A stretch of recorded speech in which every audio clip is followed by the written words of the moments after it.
Good afternoon. Last week, after the Supreme Court allowed Texas Senate Bill 8 to take effect, I said that the Justice Department was evaluating all options to protect the constitutional rights of women and other persons. Today, after a careful assessment of the facts and the law, the Justice Department has filed a lawsuit against the state of Texas. Our position is set out in detail in our complaint. Its basis is as follows. SB 8 bans nearly all abortions in the state after 6 weeks of pregnancy, before many women even know they are pregnant, and months before a pregnancy is viable. It does so even in cases of rape, sexual abuse, or incest. And it further prohibits any effort to aid the doctors who provide pre-viability abortions or the women who seek them. The act is clearly unconstitutional under long-standing Supreme Court precedent. Those precedents hold, in the words of Planned Parenthood versus Casey, that, quote, regardless of whether exceptions are made for particular circumstances, a state may not prohibit any woman from making the ultimate decision to terminate her pregnancy before viability. Texas does not dispute that its statute violates Supreme Court precedent. Instead, the statute includes an unprecedented scheme to, in the Chief Justice's words, quote, insulate the state from responsibility, close quote. It does not rely on the state's executive branch to enforce the law, as is the norm in Texas and everywhere else. Rather, the statute deputizes all private citizens, without any showing of personal connection or injury, to serve as bounty hunters, authorized to recover at least $10,000 per claim from individuals who facilitate a woman's exercise of her constitutional rights. The obvious and expressly acknowledged intention of this statutory scheme is to prevent women from exercising their constitutional rights by thwarting judicial review for as long as possible. Thus far, the law has had its intended effect. Because the statute makes it too risky for an abortion clinic to stay open, abortion providers have ceased providing services. This leaves women in Texas unable to exercise their constitutional rights and unable to obtain judicial review at the very moment they need it. This kind of scheme to nullify the Constitution of the United States is one that all Americans, whatever their politics or party, should fear. If it prevails, it may become a model for action in other areas, by other states, and with respect to other constitutional rights and judicial precedents. Nor need one think long or hard to realize the damage that would be done to our society if states were allowed to implement laws that empower any private individual to infringe on another's constitutionally protected rights in this way. The United States has the authority and the responsibility to ensure that no state can deprive individuals of their constitutional rights through a legislative scheme specifically designed to prevent the vindication of those rights. The United States also brings this suit to assert other federal interests that SB 8 unconstitutionally impairs.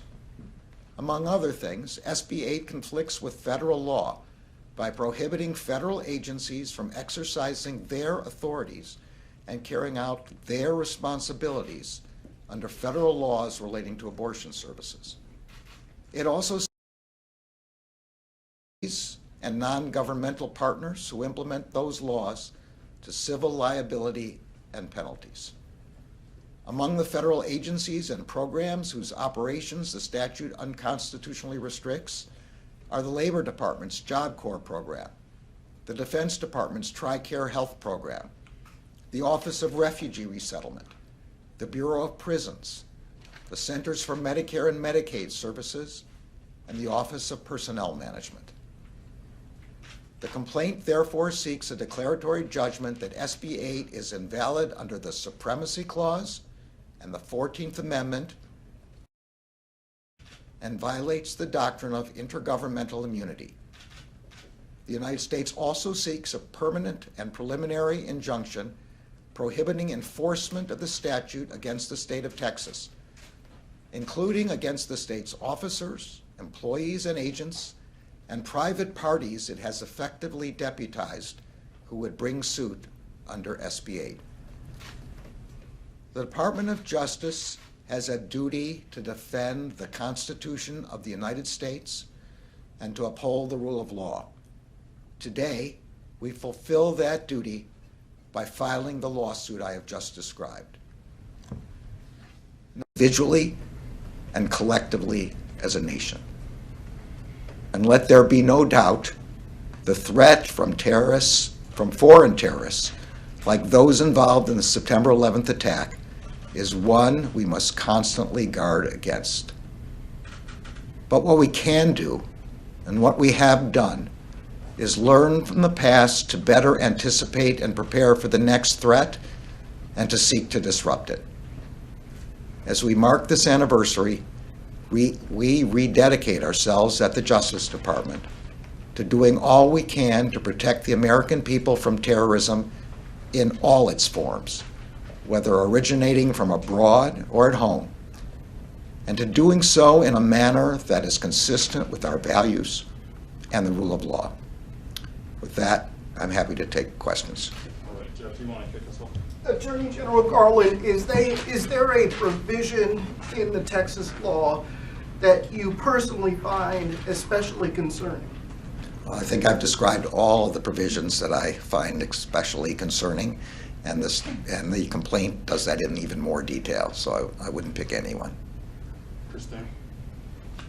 So there's been several GOP lawmakers who said that they will follow Texas's lead, and I was wondering if you expect DOJ to be involved in similar actions against other states. Like, would it be a leap to say that this could be one of several similar actions? Well, as I said in my remarks, the risk here, the greater risk here, the additional and further risk here is that other states will follow similar models with respect not only to this constitutional right, but theoretically against any constitutional right in any other state.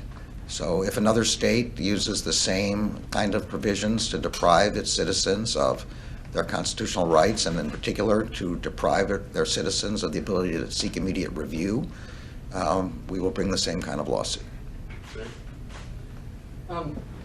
So there had been some pressure, it seems, from Democratic lawmakers on the Hill and anti-abortion groups, and even some could argue from the White House on the Department of Justice to do something about this Texas law. Did you feel any of that pressure? Did that play any role in this? The Department of Justice does not file lawsuits based on pressure. We carefully evaluated the law and the facts, and this complaint expresses our view about the law and the facts. All right, thanks everybody. Thank you all.